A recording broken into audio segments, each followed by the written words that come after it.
오늘 본문 말씀 마태복음 5장 13절로 16절 말씀입니다.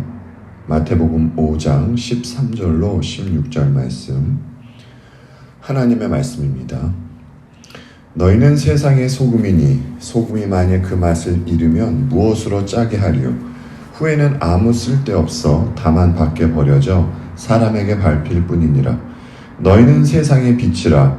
산 위에 있는 동네가 숨겨지지 못할 것이요 사람이 등불을 켜서 말 아래에 두지 아니하고 등경 위에 두나니 이러므로 집안 모든 사람에게 비치느니라. 이같이 너희 빛이 사람 앞에 비치게 하여 그들로 너희 착한 행실을 보고 하늘에 계신 너희 아버지께 영광을 돌리게 하라. 아멘. 오늘은 본문 14절 말씀을 중심으로 말씀을 전하도록 하겠습니다. 지금 우리들은 마태복음 5장을 살펴보고 있는데요. 4장에서는 이런 일이 있었습니다. 광야에서 회개를 외치던 세례 요한이 잡히는 일이 일어나게 됐었죠. 예수님은 이 소식을 들으시고 머물고 계시던 나사렛에서 그곳에서 떠나셔서 가버나움에서 사십니다. 주님이 이렇게 하신 것은 이사야 선지자가 하신 그 예언의 말씀을 이루시기 위함이었습니다. 그리고 마태복음 4장 16절에서 이런 말씀이 나오게 되죠. 흑암에 앉은 백성이 큰 빛을 보았고 사망의 땅과 그늘에 앉은 자들에게 빛이 비치었도다 하였느니라 라는 말씀 말입니다. 지금 우리가 본 이 말씀은요, 이사야 9장 2절 말씀을 인용한 것입니다. 흑암에 있는 백성들이 보게 된 그 빛이 무엇이었습니까? 사망의 땅에 비추어진 빛이 무엇이었죠? 네, 예수 그리스도이십니다. 예수님이 빛이세요. 이렇게 빛의 근원이신 분이 어떤 소수의 사람들에게 너희는 세상의 빛이라고 말씀하고 있는 것입니다. 그렇다면 오늘 본문에서 주님이 말씀하신 세상의 빛은 주님과 아주 밀접한 관계가 있는 사람이라는 것을 알 수 있습니다. 지난주에 말씀드렸듯이 천국 백성은요, 세상의 소금입니다. 그래서 이미 소금으로 있는 천국 백성은 이 세상에서 소금 역할을 할 수밖에 없는 것이지요. 이와 같이 천국 백성은 빛이 점점 되어가는 존재가 아니라 이미 세상에 빛된 존재로 있기 때문에 세상에서 빛의 역할을 할 수밖에 없는 존재라는 것이지요. 그리고 빛이 제 역할을 하려면 어두운 곳에 비춰질 때, 그렇죠? 어두운 곳에 비춰질 때 비로소 제 역할을 하게 됩니다. 빛은 어두움을 밝히려고 있는 것입니다. 흑암인 세상에서 빛이 비추어지게 되는 것이죠.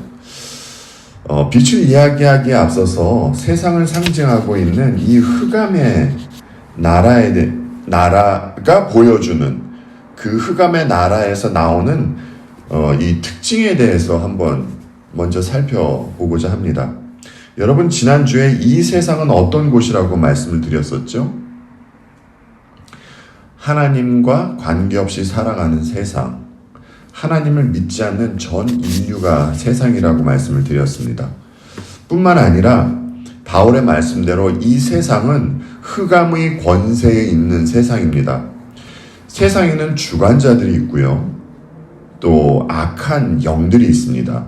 그러니까 세상에는 빛으로 오신 이들이 통치하는 나라가 있고, 또 세상의 주관자가 통치하는 두 나라가 있다라는 것이죠. 그러니까 천국 백성은 눈으로 보이는 물리적인 나라를 보는 것과 동시에 눈에는 보이지 않는 그 영적인 나라를 보아야 하는 것입니다. 여하튼 이렇게 두 나라가 있고요, 그 나라를 통치하는 통치자가 있습니다. 그 나라를 근데 누가 통치하는가는 굉장히 중요한 것입니다. 왜냐하면 흑암이 되었건 빛이 되었건 각 나라의 백성은 그 나라를 통치하는 그 통치자의 통치를 따르게 되기 때문입니다. 당연히 각 나라의 백성 간에 차이점이 나오게 되겠죠. 그러면 가장 큰 차이점이 어떻게 드러나겠습니까? 흑암에 있는 백성들에게는요, 내 자신에게 영광을 돌리는 모습이 나타납니다. 그리고 천국 백성에게는요, 내 자신을 부인하고 예수 그리스도께 영광을 돌리려는 모습이 나오게 됩니다. 이것이 각 나라 백성 간의 가장 큰 차이점으로 나타나게 되는 것입니다. 그리고 각 나라의 백성은 자신을 통치하고 있는 그 통치자의 모습을 드러내게 되는 것이죠. 흑암의 통치자는 누구입니까, 여러분? 흑암의 통치자는 사탄입니다.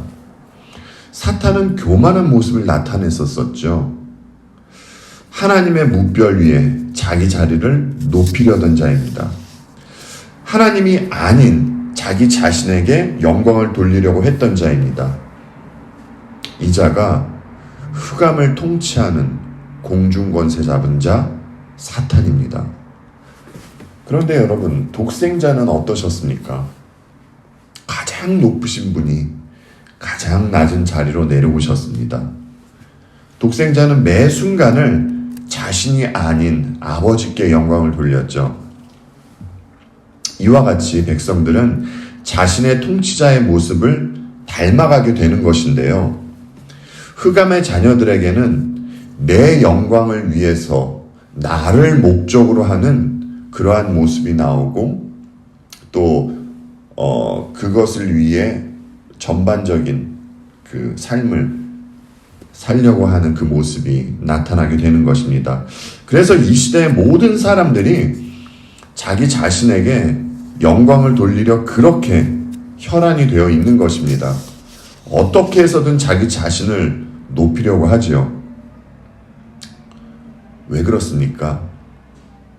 안타깝게도 그들은 공중권세 잡은 자의 통치를 받고 있기 때문입니다. 사람들이 직접 사탄에게 영광을 돌려야만, 그래야만 그가 영광을 받는 것이 아닙니다. 이상하게 들리실 수도 있겠지만요, 교회 다니면서도 사탄에게 영광 돌릴 수 있습니다. 왜냐하면 예를 들어서 이렇기 때문입니다.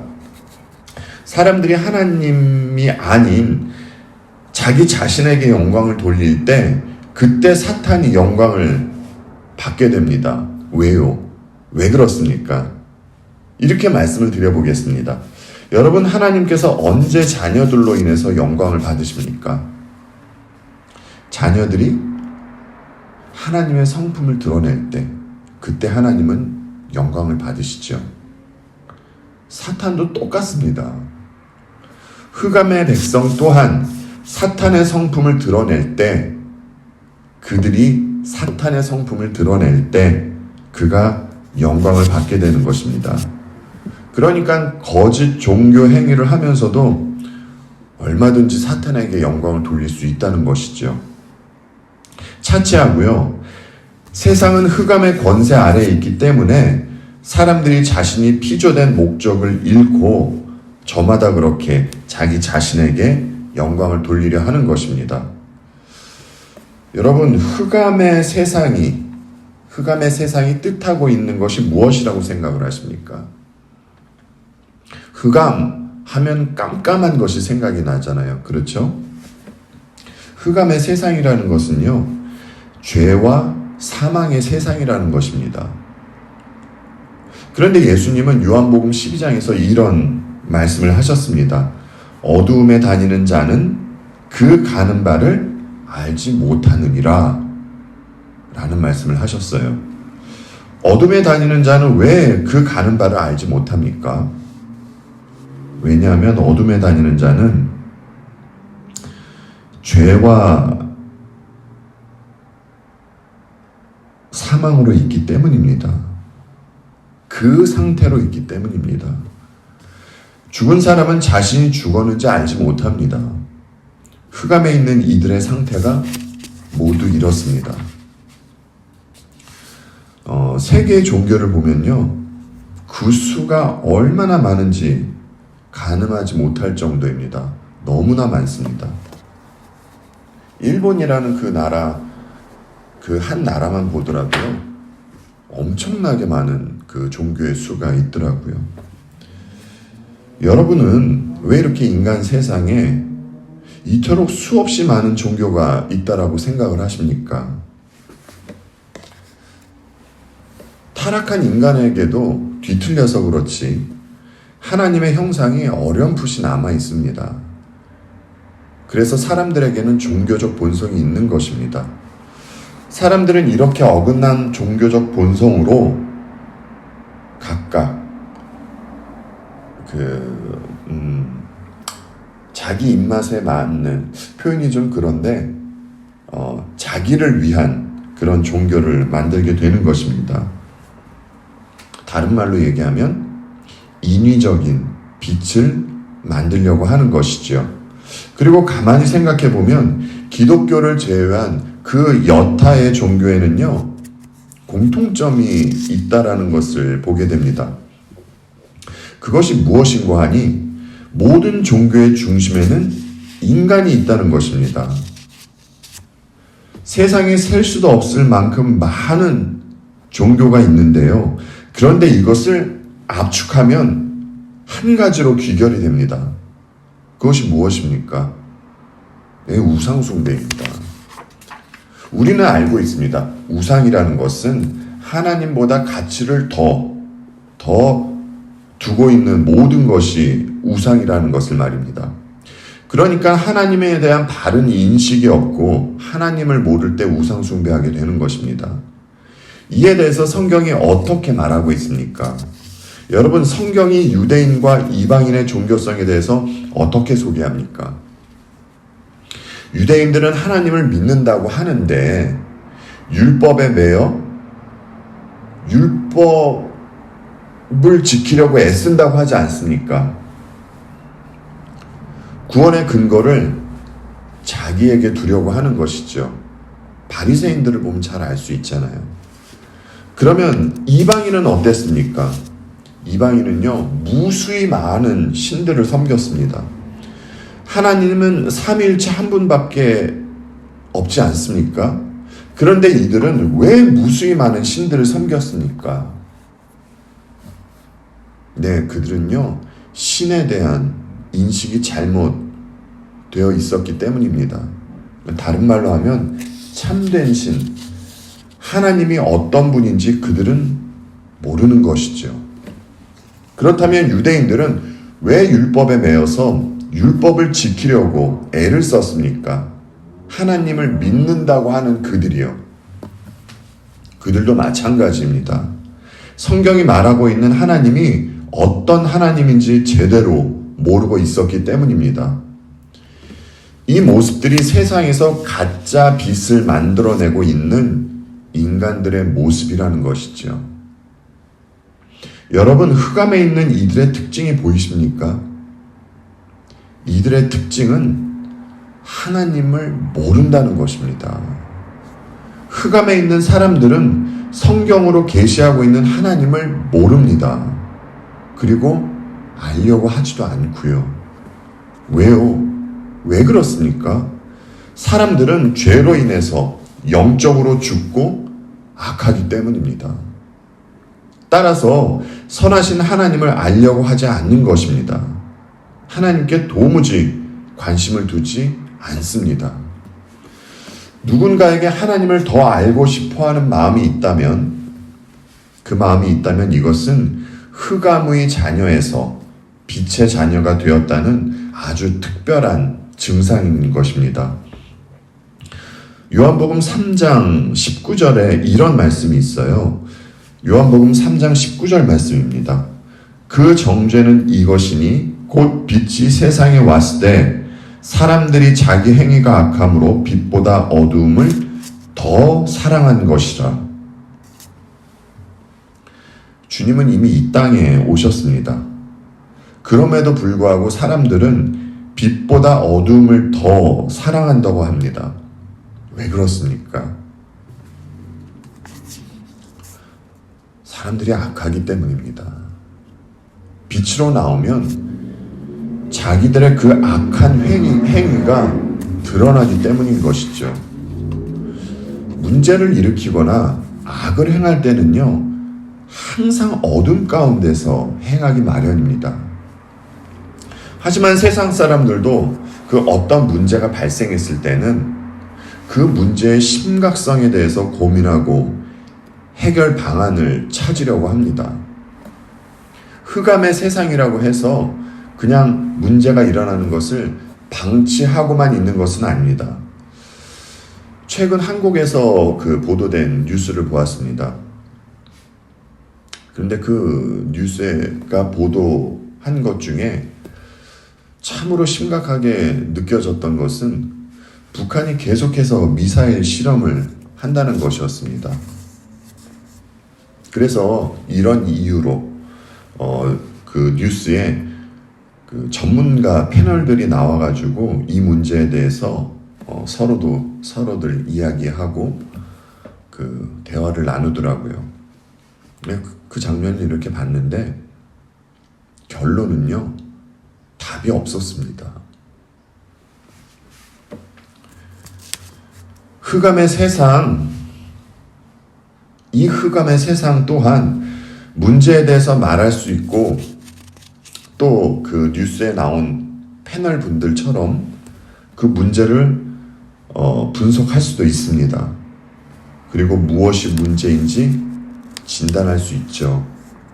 하지만요, 문제에 대한 답을 주지 못하는 것이요, 흑암에 속해 있는 세상의 한계입니다. 이렇게 흑암의 세상은 답이 없이 문제로 가득 차 있는 곳입니다. 하나님을 모르고 사탄의 통치를 받고 있는 곳.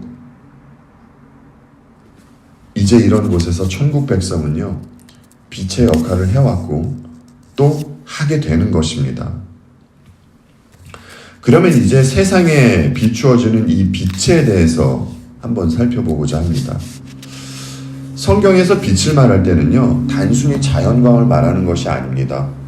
빛을 말할 때는 무언가를 상징해서 말할 때가 많습니다.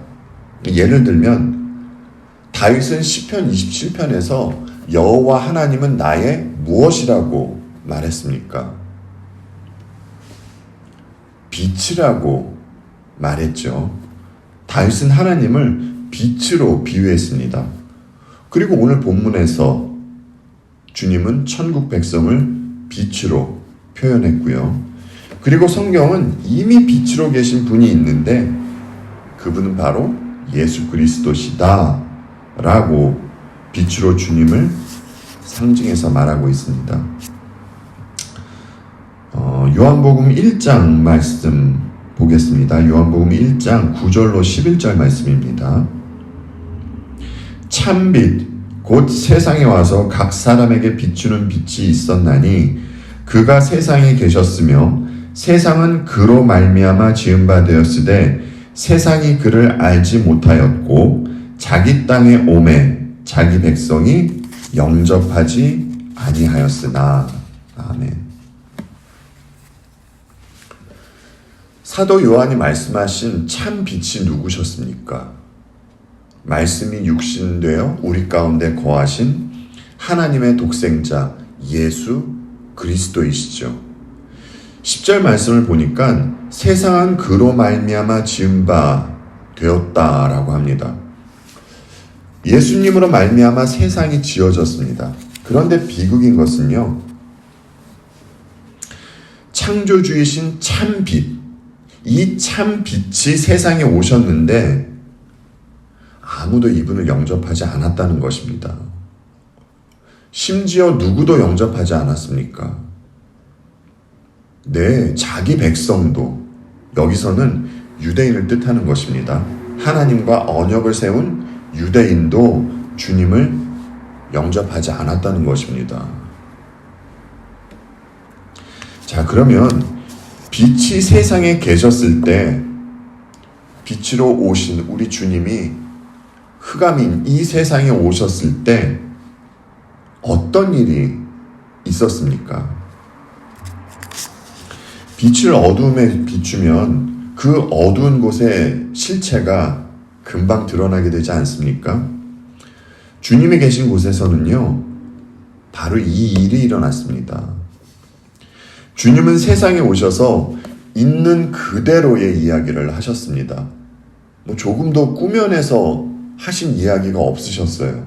주님은 당신에 대해서, 세상에 대해서, 인간에 대해서 있는 그대로의 말씀을 하셨습니다. 그런데 주께서 하신 말씀이 세상의 어두움을 드러내셨어요. 그래서 주님이 가신 곳에는 세상이 어두움으로 가리고 있는 그 더럽고 부패한 실체가 드러나는 일이 나타나게 된 것입니다. 그러니까 여러분 한번 가만히 생각을 해보십시오. 주님은 어떤 표적을 일으키시면서도요, 사람들의 실체를 보여주시면서 그러시면서 표적을 일으키셨습니다.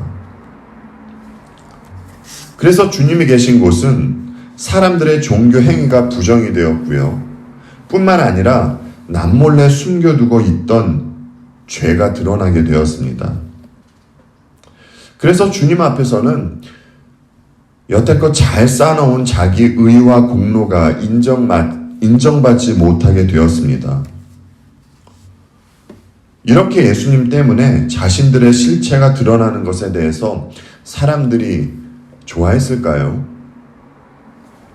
그럴 리가 없겠죠.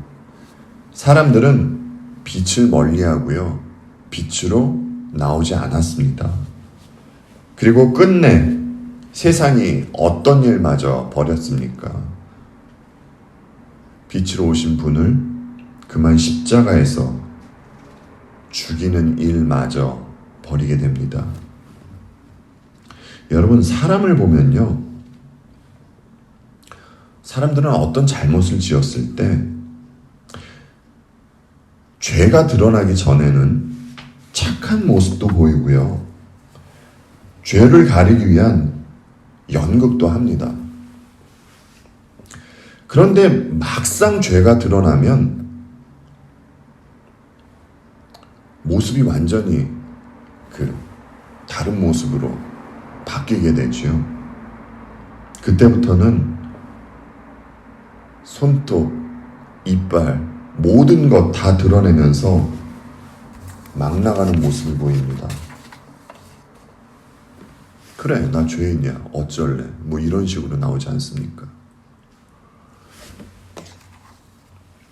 빛이 세상에서 그 세상의 죄를 드러내자 이와 같은 모습을 보이게 된 것이었습니다. 세상이 왜 이 일을 벌였다고요? 자신들의 실체가 드러나는 것이 너무나 싫었기 때문입니다. 그리고 아까 저희가 보았던 요한복음 3장 19절 말씀처럼 죄인들은 빛보다 어두움을 더 사랑하기 때문입니다. 죄인들이 그 사랑하는 어둠을 계속해서 사랑하기 위해서는 어떻게 해야겠습니까? 빛을 가만히 놔두면 안 되잖아요. 어떠한 방법으로든 빛을 처리해야만 하는 것이죠. 이처럼 인간은 빛을 처리하면서까지 흑암을 사랑하는 것입니다. 사람들이 저마다 괜찮은 척하고 있어서 그렇지 인간은 죄를 너무나 사랑합니다. 흑암의 세상은 죄를 죄로 보지 않고 이 사실에 대해서 부정하고 있는 것이 문제인 것이죠. 그러나 중요한 것은 흑암이 빛을 없앨 수는 없었다는 것입니다. 빛은 여전히 빛으로 계셨습니다. 그런데 흑암의 권세에 놓인 사람들 중에 이제 어떤 소수의 사람들이 빛의 근원이신 분으로부터 사랑과 은혜를 받아서 그들도 이제 빛이 됩니다. 빛이 그들 속으로 들어가게 됩니다. 그들이 오늘 본문에서 말씀하신 세상의 빛입니다. 에베소서 5장 8절 말씀하고요. 요한복음 8장 12절 말씀 함께 보겠습니다. 에베소서 5장 8절 말씀입니다. 너희가 전에는 어둠이더니 이제는 주 안에서 빛이라 빛의 자녀들처럼 행하라. 요한복음 8장 12절 말씀입니다. 예수께서 또 말씀하여 이르시되 나는 세상의 빛이니 나를 따르는 자는 어둠에 다니지 아니하고 생명의 빛을 얻으리라. 에베소서의 말씀대로 세상의 빛으로 있는 자녀들 또한 그들 또한 과거에는 흑암이었습니다. 하지만 이제 그들 또한 빛입니다. 완전히 다른 존재가 된 것이지요. 흑암에서 빛이 되었습니다. 따라서 그들은 빛의 자녀답게 그렇게 행해야 하는 것이죠. 그러면 어떻게 하는 것이 빛의 자녀들처럼 행하는 것입니까? 주께서 말씀해 주셨듯이 주님을 따르는 것이 빛의 자녀답게 행하는 것입니다. 주님을 따르면서 세상의 빛으로 있는 그들이 이제 빛이 하셨던 그 역할을 하게 되는 것입니다. 그래서 이들에게는 어떤 모습이 비추어지게 됩니다. 어떤 모습이 비추어지게 될까요? 네, 빛이신 예수 그리스도를 반사하는 모습이 나타나게 됩니다. 여러분, 자식 중에 부모를 닮으려고 애쓰는 자식이 있습니까? 자식은 어떤 노력을 해서 부모를 닮는 것이 아닙니다. 존재 자체로, 그 자체로 부모를 닮고 반사하게 되는 것이죠.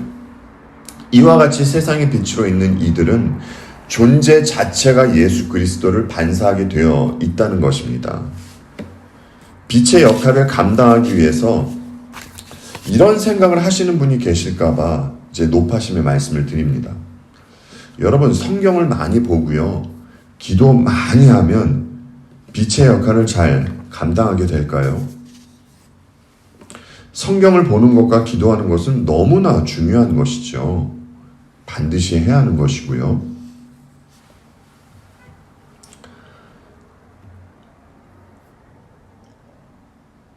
그런데요, 선행되어야 하는 어떠한 것이 있습니다. 여러분, 한 걸음 더 나아가서 칼빈의 기독교 강요를 보고 또 외우고 하면 세상의 빛의 역할을 잘 감당할 수 있을까요? 신앙 서적을 보는 것 또한 굉장히 중요합니다.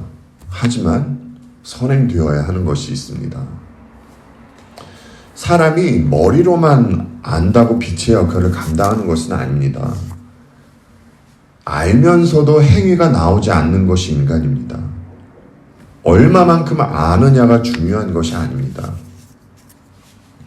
그러면 어떻게 해야 합니까? 네, 본성 자체가 바뀌어야 합니다. 다른 말로 하면 빛이라는 존재가 되어야 한다는 것이지요. 그리고 말씀을 보고 기도를 하고 신앙 서적을 볼 때 더 밝게 빛나는 빛으로 보이게 되는 것입니다. 이렇게 빛의 존재가 된 이들이 그리스도 안에서 빛의 근원이신 분을 반사하게 되는 것입니다. 따라서 그들 또한 세상의 어두움을 밝히는 역할을 하게 되는 것이죠. 죄를 이야기할 수밖에 없고요. 죄의 값은 사망이라는 사실을 밝힐 수밖에 없습니다. 그리고 이러한 문제를 해결하기 위해서는 예수 그리스도만을 믿고 의지해야 한다는 사실을 전할 수밖에 없는 것입니다. 그러면 답을 준 이들에게 세상이 고맙습니다 라고 할까요? 아닙니다. 세상이 그리스도를 핍박하고 죽음의 자리에 넘겨주었듯이 그들도 주님과 똑같은 대접을 받게 될 것입니다. 그래서 팔복의 말씀에 이런 말씀이 있었잖아요. 나로 말미암아 너희를 욕하고 박해하고 거짓으로 너희를 거슬러 모든 악한 말을 할 때에는 너희에게 복이 있나니. 그렇죠.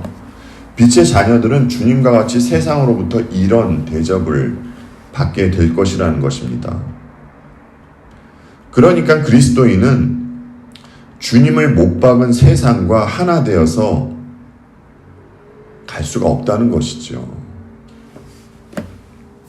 그리고 주님으로 말미암아 세상이 빛이 된 이들에게는 과거에는 없던 그 무언가의 과거에는 없었던 어떤 성질이 나오게 됩니다. 여하튼 아까 흑암이 뜻하고 있는 것이 무엇이라고 했죠? 죄와 사망이라고 했습니다. 빛은 흑암과 대조가 됩니다. 따라서 빛의 자녀들에게는요, 특별히 나타나는 성질이 있습니다. 그것이 무엇입니까? 네, 바로 사랑과 생명입니다. 이 사랑에 대해서 성경은 이렇게 말해주고 있습니다. 고린도전서 13장 4절로 7절 말씀 보겠습니다. 사랑은 오래 참고 사랑은 온유하며 시기하지 아니하며 사랑은 자랑하지 아니하며 교만하지 아니하며 무례히 행하지 아니하며 자기의 유익을 구하지 아니하며 성내지 아니하며 악한 것을 생각하지 아니하며 불의를 기뻐하지 아니하며 진리와 함께 기뻐하고 모든 것을 참으며 모든 것을 믿으며 모든 것을 바라며 모든 것을 견디느니라. 아멘. 여러분, 이것이 성경이 말해주고 있는 사랑입니다. 오래 참는 것으로 시작해서 모든 것을 견디는 것으로 마칩니다. 그러니까 참된 사랑은 세상이 말하는 것처럼 달콤하고 달달한 것이 아니라는 것을 알 수 있습니다. 여러분, 지금 본 사랑에 대한 것을 누가 보여주셨습니까? 예수님께서 보여주셨잖아요. 빛의 자녀들은 주님 안에서 이 사랑의 모습이 나오게 된다는 것입니다. 사도 요한이 이런 말씀을 하셨죠. 형제를 미워하는 자는 어둠에 있고 형제를 사랑하는 자는 빛 가운데 거하는 자다 라는 말씀 말입니다. 이렇게 형제를 사랑하고 빛에 거하는 이들이 교회인 것이죠. 오늘 본문 14절을 보시면 주님은 너가 아닌 너희라고 2인칭 복수형을 쓰셨습니다. 주님이 말씀하신 너희의 수가 얼마인지는 모릅니다. 하지만 이 너희가 이 세상의 빛 역할을 하게 되는 그 교회가 되는 것이죠. 여러분, 교회 건물이 세상을 비추는 것이 아니라는 것 알고 계시죠? 성령을 모시고 있는 성도 각자가 빛의 역할을 하게 되는 것입니다. 지난주에 말씀드렸듯이 교회는 세상과 구별됨이 있어야 합니다. 그리고 그럴 수밖에 없고요.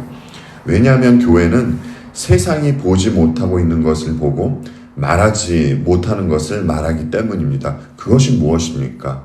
네, 완성된 하나님 나라와 예수 그리스도의 십자가 그리고 부활입니다. 천국 백성이 빛의 역할을 할 수 있는 것은 완성된 하나님 나라를 보며 그리스도의 십자가와 부활 사건을 믿고 그리고 살아가기 때문입니다. 이때 그들은 환경의 구애를 받지 않고 세상의 빛으로 그 자리에 있게 되는 것입니다. 여러분, 환경에 따라서 빛이 있다가 없어지는 것은 아니지 않습니까? 빛은 어딜 가나 빛을 내게 되어 있습니다. 사도 바울이 교회에서 설교를 할 때 그때는 빛의 역할을 하다가 감옥에 있을 때는 빛의 역할을 못했습니까? 철로 역정을 집필하신 존 번연 목사님도 교회에서는 빛의 역할을 잘 감당하시다가 감옥에 계실 때 그때는 빛의 역할을 하지 못하셨나요? 두 분 다, 사도 바울도 그렇고 존 번연 목사님도 그렇고 두 분 다 어디에 계시건 빛의 역할을 하셨습니다. 왜냐하면 그분들 자체가, 존재 자체가 빛이기 때문인 것이죠. 믿음의 인물들은 어디에 계시건 세상의 빛으로 계셨습니다. 상황이나 환경이 그분들의 빛을 막지 못했습니다. 산 위에 세운 동네가 숨길 수 없듯이 말입니다. 사람들은 선교지에 나가고 대단한 일을 해야 빛의 역할을 하는 줄로 생각을 하는 것 같습니다. 그런데 아닙니다, 여러분. 여러분이 식사를 하시고, 식구들과 식사를 하시고, 또 이웃들과 대화를 나누실 때, 그때 빛의 역할을 하는 것이고요. 심지어 뉴스를 보면서 설거지를 하실 때도 빛의 역할을 하고 있는 것입니다. 왜요? 왜냐하면 영원히 꺼지지 않는 빛이 여러분과 함께 하고 계시기 때문입니다. 그래서 천국 백성은요, 환경이나 장소에 구애받지 않고 빛의 역할을 하게 되는 것입니다. 에베소서 5장 9절 말씀 보겠습니다. 빛의 열매는 모든 착함과 의로움과 진실함에 있느니라. 사도 바울은 빛의 열매에 대해서 세 가지로 말씀을 해주셨습니다. 착함과 의로움과 진실함입니다. 그러니까 빛의 역할을 하는 사람들은 죄로 물들어 있는 악한 세상에서 주님의 뜻을 쫓아 착하게 살고요. 절대 좌표도 없는 불의한 세상에서 하나님의 말씀대로 살아갑니다.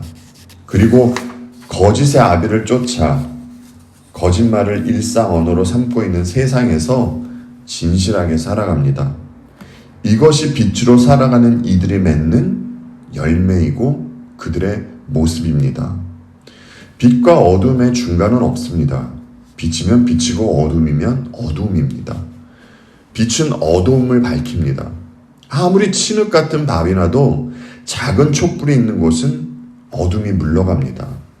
빛이 어두움을 이기는 것이죠. 순환해서 말씀드리자면 천국 백성이 세상을 이긴다는 것입니다. 그러나 이 승리는 그리스도와 함께해서 그리스도 안에 있기 때문에 주어지는 승리입니다. 오늘 본문 16절 말씀에는 착한 행실에 관한 말씀이 있습니다. 여러분, 무엇이 착한 행실입니까? 온전히 착하신 분은 우리 주님이시죠. 아무런 흠도 없이 착하신 분께서 왜 십자가를 지셨습니까?